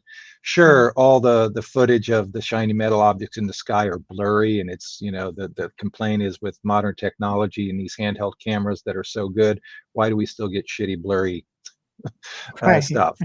So Right. I get Right. that, but what we've been, you mentioned the privilege side of it for us is that we've built a reputation as being concerned citizens, and that we care about the people that we speak to, and that we protect them as much as we possibly can, and we create an environment for them to feel comfortable enough to tell their story. And as a result of that, we've got some things that we really didn't expect to get, Right. to be honest with you. And it's been an honor to be in a position where we've created that environment that they feel comfortable enough to share their to a certain level of their stories, both on the government, from the Dan Sherman, we were surprised that he shared as much as he did with us. Really surprised. There was things that he specifically said, I can't. Even after all these years, there's still, oh, well, Yeah, they don't there's tell things us he can't everything. talk Like, about. Yeah, absolutely. We got that impression. I can't, when we were interviewing Dan, he's like, well, I know what I can talk about, because if I talk about this, then I'll be in trouble. So I can't Right. talk about these things. Right. But I can talk about, my experiences. The greatest thing we can do as filmmakers is share and say, ladies and gentlemen, Clifford Stone. And let people listen to yours. Clifford Stone. Yeah. The floor is yours, Clifford, because people need to hear him. People need to experience. I would love to bring him on to share that interview. Well, he's passed. I could give him a that's forum. that's He's passed. Well, Clifford's passed. I can say.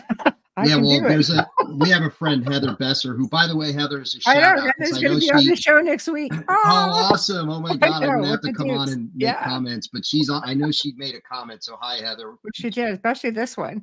So that's awesome. But she's the best, and but again, it's. Yeah, she probably could talk to him. Without question. And that's actually something that's, But anyway, that's a different show. But you can't listen to Clifford and come away the same person. You can't listen to him and not be affected by it in a I say a positive way. Right. Because you're looking at an honorable man, at as John said, a humble man, as an honest man, and a man who has gone through hell and back because he was a puppet of the U.S. military. Mm-hmm. And when you hear his story and you hear it coming from him and you see his face and you see his emotions, you almost, I defy anyone to come out of that and say, all of this is nonsense. Right. I challenge. And that's another, again, the privilege that we have too, that we wish it was possible to explain to people. We spent hours, if not days, with some of the people that we've interviewed. So you in a film, you're seeing snippets. You're seeing maybe, for the person who gets a lot of airtime, 15 minutes of their story, where we have spent, like I said, hours and days, and we take the information that is shared and whittle it down into a compelling story that is the most salient and the most powerful of their story. But when you're spending time with them, and in between the moments of the camera rolling, and you're just sitting there having a conversation, and they're sharing the realities with you in a way that you can't help but be moved, because you Mhm. see the level of impact that this experience or multiple experiences has had on their lives. And it's a it really is an honor to be in that situation. I think we feel very, very privileged that we've had the opportunity to spend hours with people, knowing Mhm. that we could never give their story the amount of time that Justice. it deserves. Right. All of these people. And by the way, Claudette, it's Clifford Stone. And he has a book you can get, and it's all about the crash retrieval. So, but I have to say, we cherish everyone we've ever spoken to, Right. because they were so, oh, I can't even say, It's like, it's humbling just, when somebody entrusts themselves and their stories, their experiences to you. It says a lot because it's difficult for some people to tell those stories. yes. You And know, I think that part of it for us, thank goodness, and this is what we're all about, is that our reputation is that we're going to honor their story. right. If we talk to you and we do a documentary and you're one of the people we talk to, we are not going to make you look foolish. We're not. We won't do that. Right. We are gonna honor your story, and we're Right. not going to give our own opinions. And we're gonna, this is your story. And everyone who's been in one of our movies has been like, thank you. I Right. appreciate that. You told it was perfect. Thank you. But and that's what we want to be as filmmakers, because and then too, this way we do our next one, and our next one, that's why we're able to get all these people, Right. because the rumor, not the news spreads, right? And it's like, hey, these guys are good. These guys aren't Right. full of it. These guys know what they're doing. They're professional filmmakers. They care about the craft. Right. Not ET craft, the craft of Right, filmmaking. right, right. I don't So know. I'd be all Well, about that. Like when you say well, life is bliss to we've know nothing, I want to know everything. right. It's true. I'm a freaking ridiculous, but I do. I want to know everything. I'm a nut. no, I'm totally with you on that. I research so It, much. I'm versed because it, I want to know. Sorry, Yeah. John. Go ahead. no, I was going to say too that with so many of the people that we have worked with, and a lot of people were gun shy, that we had to spend time with them before we were able to get them comfortable with Uh, especially the experiencers. right. They said, oh, I've told my story before, but it's been skewed. I've been crucified in some Yeah. way. I didn't know how it was going to ultimately be used, and that we took that very serious, to say is that that will not happen with us. This is about you. This is not about my agenda. This is not about Mm, our agenda. This is not a narrative Right. that we're trying to push, mm. um, at all. And we're not And TV, I where TV is, ridiculous. They make everyone look bad because they're trying to, do whatever they're trying to well, do. Do. I was just scanning through the notes here, and I see that Dolly had a comment about Dr. Jacobs, and he learned his craft of hypnotism from Bud Hopkins. So he trained with Bud Hopkins, Right. and did he have all the PhDs behind his name? No, but he had a passion. Mm, I have spent time with him, hours and hours of time with him, and I would say he has no agenda. His agenda may have been to sell books, because he had stumbled into something that he had never expected to be a part of his life. So mm, once he had the opportunity to tell the story, I think maybe there was a desire to continue to tell the story. But as I mhm, said earlier, these people don't make a lot of money. This is not about an agenda for money. mm. They don't make Right. money. They don't get Right. fame. They get ridiculed. Why would you choose a life of ridicule unless Right. you were chosen, tapped on the shoulder to be, the person And who's say to you're guide and you're shepherd carrying the the story? Yeah, torch, which is right. something he says. He goes, "I'm hoping I'm not the last one. Right. Yeah, I'm hoping yeah. somebody else takes the torch, like takes it from me moving forward." So maybe it's about the information at some point. There are people out there who care about the research and who care about people, Yeah, you know? absolutely. And I agree, and I hope that we're, there's less. Yeah, there's more of that and less of my personal brand. And there's a lot of the personal brand is just as important as the story.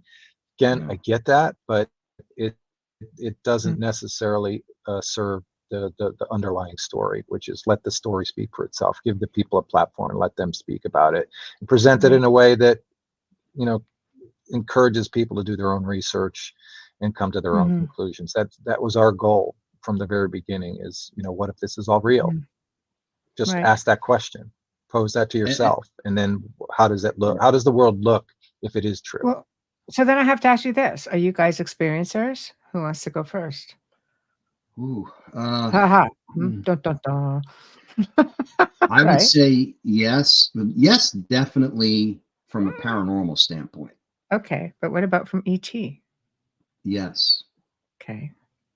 Yeah. Because they do go hand in hand. There's a lot of similarities, you know, I'm not I don't think I'm an abductee. I don't. I would have had memory of that. I really contactee feel then. like Yeah. Experiencer. I feel like I've been shown some things. Mhm.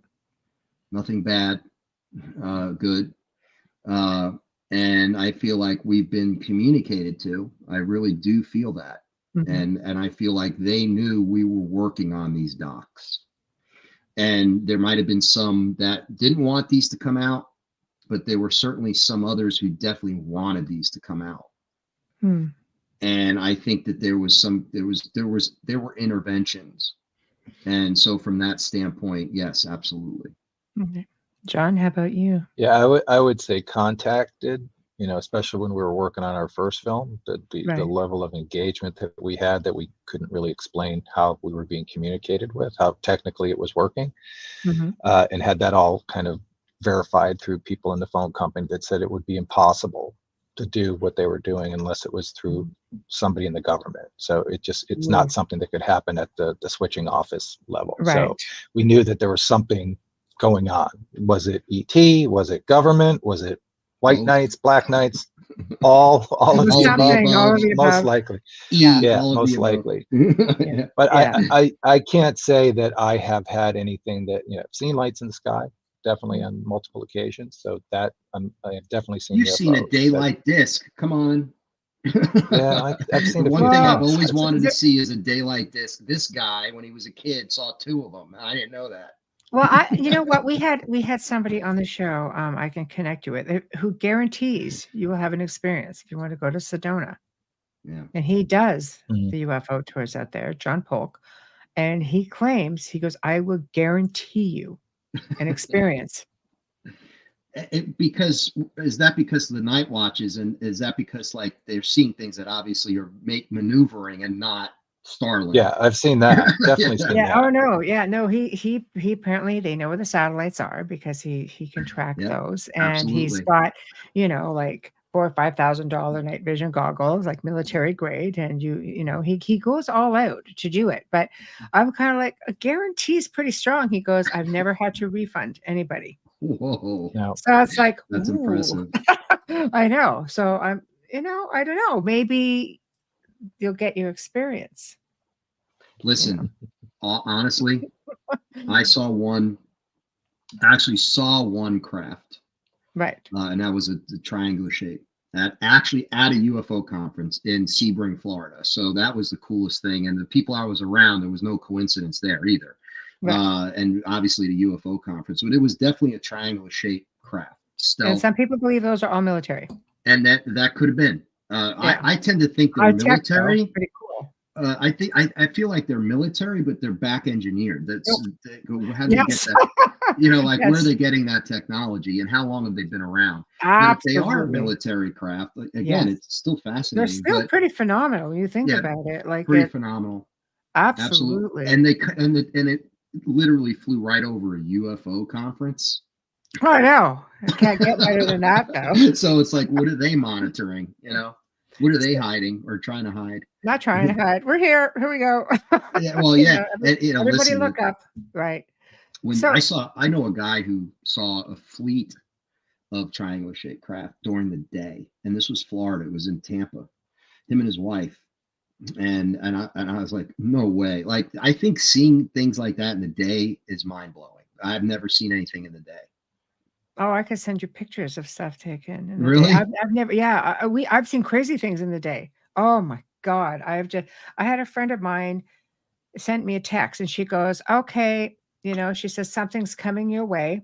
should reach you at about, because she saw it. She was in a high-rise apartment and she saw it going over Lake Ontario. And she goes, should reach you in about 15, 20 minutes. I was like, I'll bite.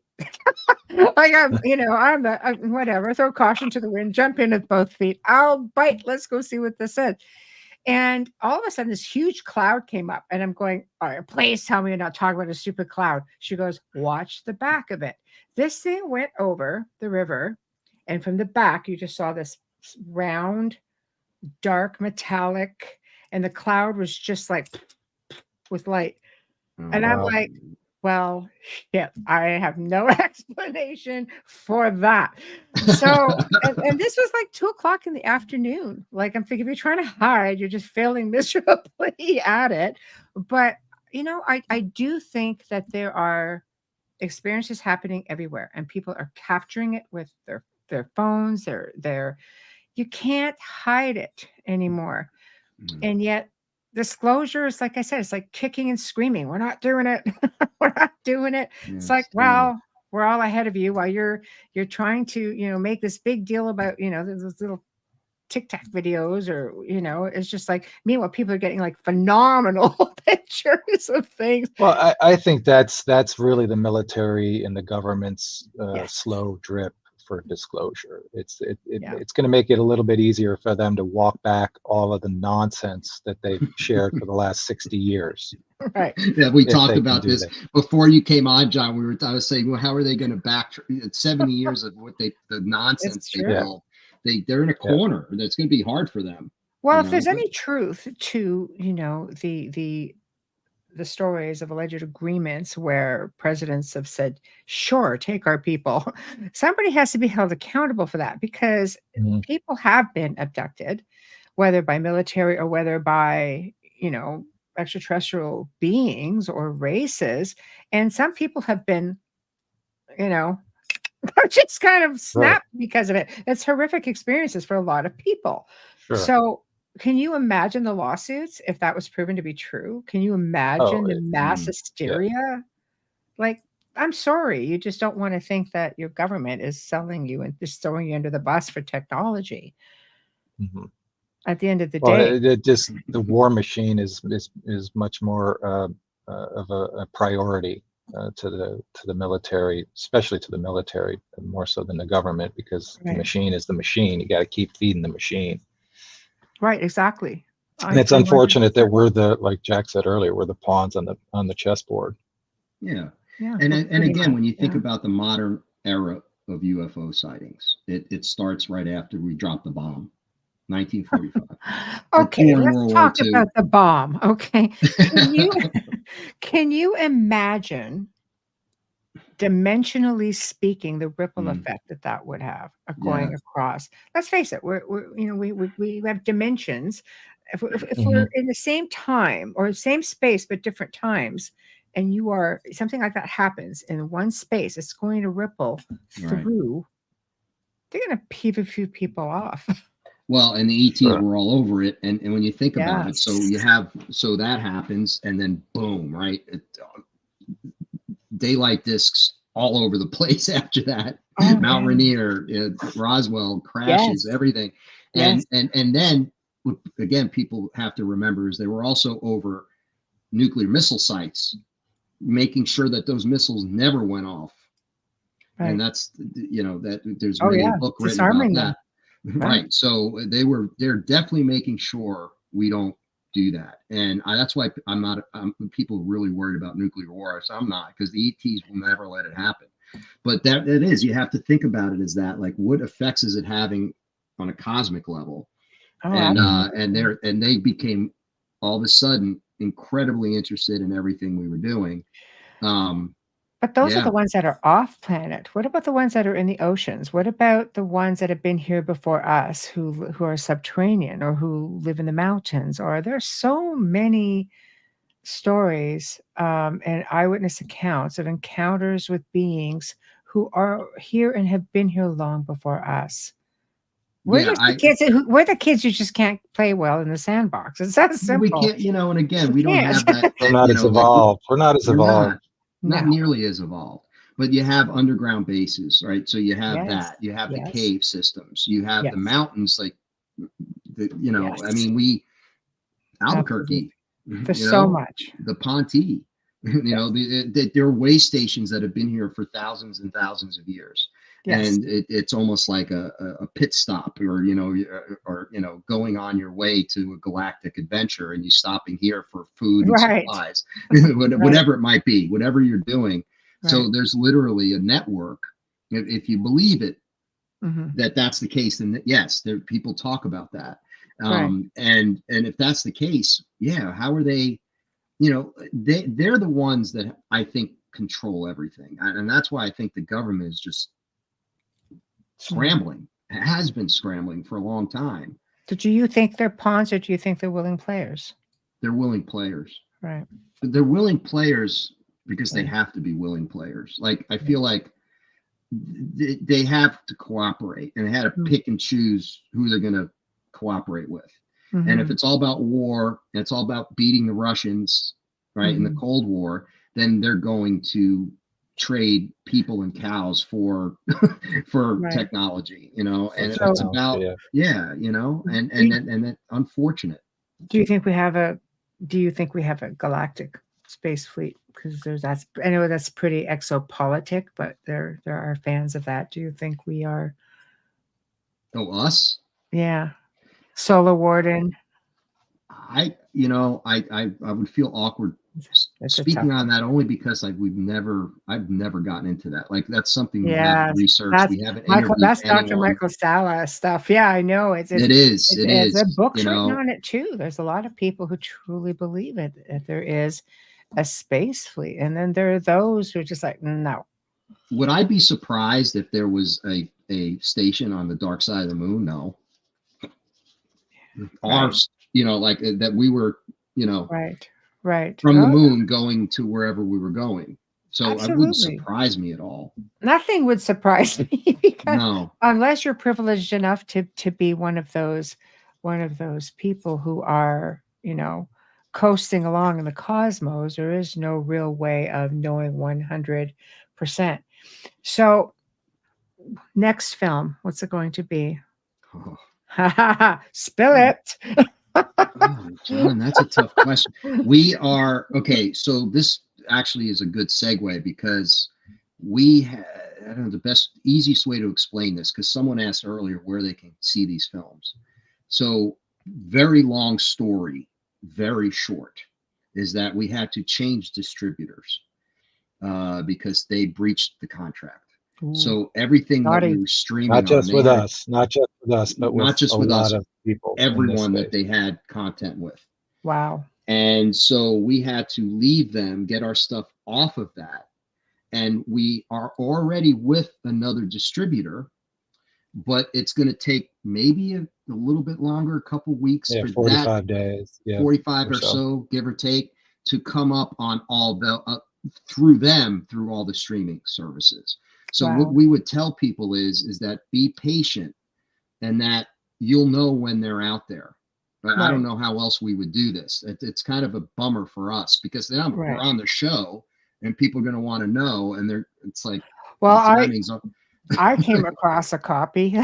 I posted it everywhere because they could, at least they could see it. And I wanted people to see it, just to be able to interact with you tonight, right? Yeah, so, and listen, we're just happy now we have a good distributor, and it's going to be on all these platforms again. Right. And because of that, now we're working with this distributor. Of course, they want more content. So we're working with them to come up with a couple of other ideas, of course, in the paranormal realm. We've had some other ideas that aren't as UFO related as they are maybe paranormal, ghost related. I could help. I consult. This is what I do, pro bono. Anything you need. I have filled entire TV seasons with people, and I've done ideas just seem to flow. So whatever you need. You know what? We talked about this. We also talked about the whole Knights Templar thing. We have so many ideas, and the thing is, we will do another UFO ET related documentary. We just want to do the right one, because we figure we have this trilogy. which is great. And again, they stand on their own, but they're also great as a trilogy. So for us, it's like, where do we go from here? Do we tell of another fascinating story, or do we take it to another level of maybe more esoteric, or where do we go? But we want to make sure whatever we do it right. If you do that, not only do I have loads of information, I also have a location that is completely untouched. Ooh. North America, Knights Templar, Ooh. Indigenous, everything. Oh, wow. Untouched. So that's a conversation. And full proof. It's all there. It's all being documented. That would be something we would want to do. Like, because we want it to be as compelling, really good. No, this would be really good. And let's chat. I think we should chat because it is well deserving. It is well deserving. When we speak, we can all have a Zoom, whatever we speak, and I can tell you everything. Then you'll be like, no way. Wow. Okay, let's plan on having that conversation. Yeah, absolutely. Okay. Because we want to share more with people. That's our goal. We really do. We're also working on some just feature-length films, right? As opposed to documentaries. We're doing a couple of screenplays that we're working on, and some of them are metaphysically inspired.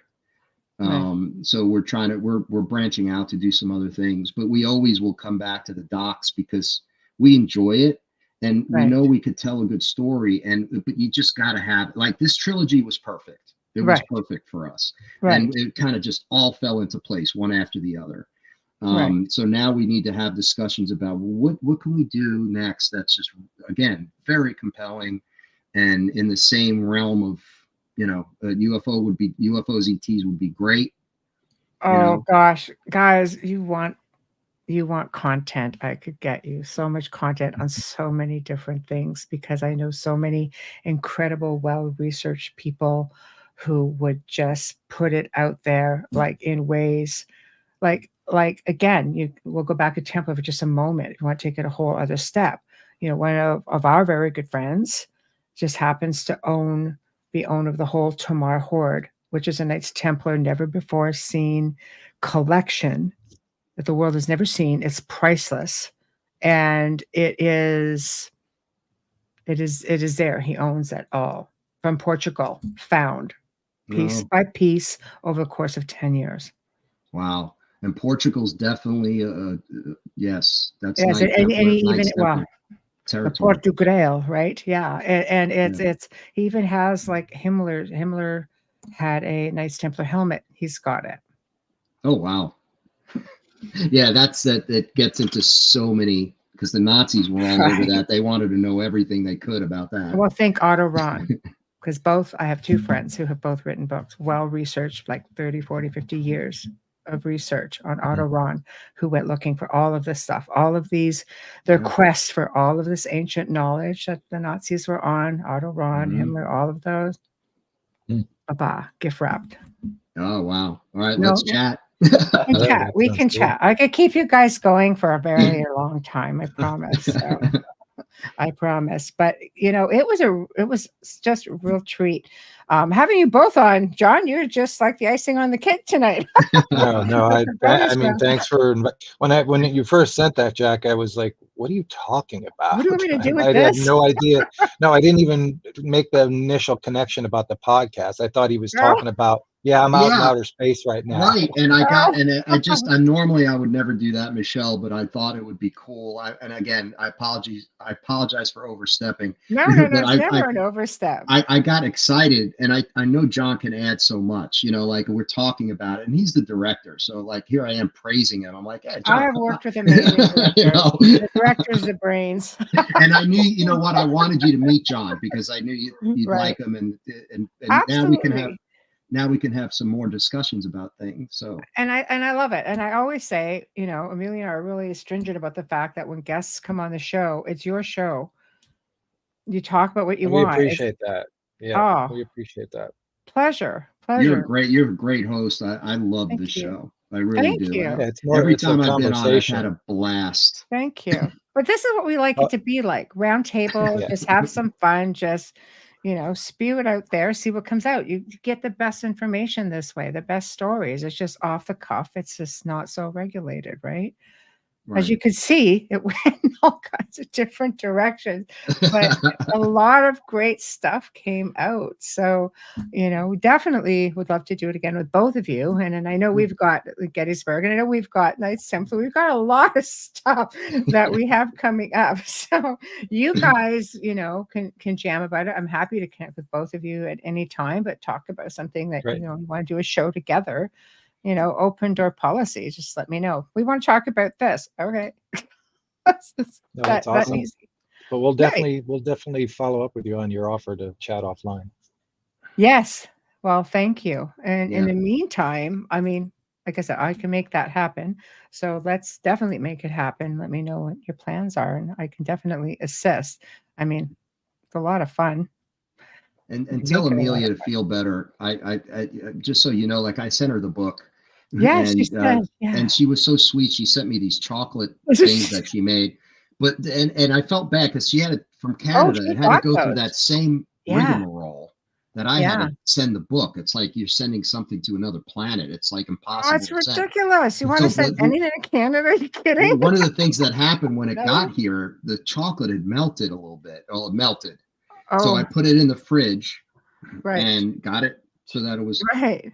compact again, hard, and it was Yes. delicious. So just so Amelia, everyone knows, Amelia made some really nice. She was a No, thank she you didn't for make sending the them. book. She knows Oh, it's a friend of her daughter's who owns this amazing chocolate place, and oh, they ship worldwide. Like she started off like this, and now it's just a conglomerate. It's just crazy. it was really sweet of her. So I Yeah, appreciate that.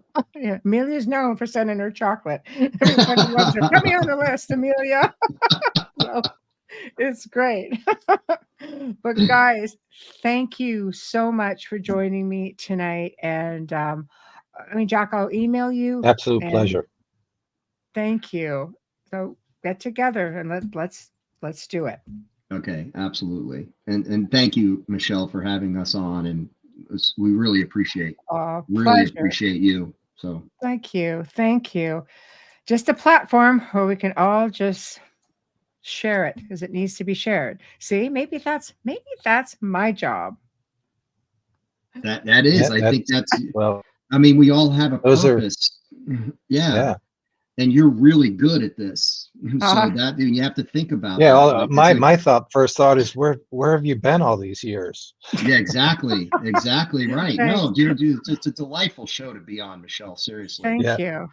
Thank you. Well, oddly enough, all these years I've been in front of the camera with paranormal stuff. And then I had this revelation, doing the show when I retired from film, doing the show was sort of like, wait a minute, meeting all of these people, such as yourselves, and hearing all these incredible stories and connecting the dots between paranormal events and, contactee extraterrestrial events, right down to smells, right down to even sleep paralysis. Just crazy Mhm. things that you think about and you go, are they one and the same? And I believe in many cases they are one and the same, and maybe people are not connecting. Right. Mhm. So, but this is fantastic documentary. I can't say it enough. I've watched it twice. I love it. I love them all. So, Thank you. not being biased or Thank you. anything, but I really, really did enjoy it. And I know people are going to go out looking for it. And as soon as they're available, they're going to be jumping on them. So, right now, best way to contact you guys Through the is your website. website's been going across. Yeah. Yeah. Yeah, the websites Yeah. that are going across, they can contact us. They can find everything on there. And again, please just be patient as we're switching distributors, but they will be available, all three films. So just be a little patient, and maybe on our site or so we'll say, hey, they're available. We'll Yeah, figure it out. we need to do an update on our site to let people know that they're currently unavailable, but will be soon. Okay, fantastic. So, as I close off, thank you to everybody who tuned in tonight, guys in the chat room. You're all outstanding. You just make it that much more fun. And big thank you to Folgers Coffee for sponsoring us tonight and every night. Thank you. Thank you. Big thank you to Justin Snicker, aka Dr. Snick, the Sonic Surgeon, award-winning composer of Halloween horror sci-fi, dark wave electronic music. He is responsible for the intro that you guys hear every night. Big thank you to Steve McGinnis, the artist behind all of our banners. Find him on Instagram, find him on Facebook, does great commission pieces. Next week, we welcome back Dan and Teresa Duke, as well as Heather Besser. Woo, brand new for man, Outer there Realm. you go. Yeah, You woo, go, woo, woo. Heather. Woo. I know, And Dan right? and Teresa too. They're awesome. I love Yeah, them. that's going to be I great. know. Oh, we love them. This is, I think, going to be like their fourth time on. They're great. So, but they're going to talk about how Heather assisted them on their journey to do all of this research on their great great grandfather, Jesse James. So check it out. Right. And Thursday, Matt Rosk returns. Now he's sort of one of those TikTok sensations. He's been on the show before. The show just went through the roof. He is from Cultivate, Elevate. And we're going to be talking part 2, picking up where we left off. I'll make sure that his segment is up there for you guys in the feature section to check out so you can kind of keep up with us. But in the meantime, go to Roku, guys. We are on Roku, and the archive will also go to Roku. So don't limit yourself to just the internet. Go to Roku. Anyway, good night, everyone. Have a great weekend, and we shall see you next week.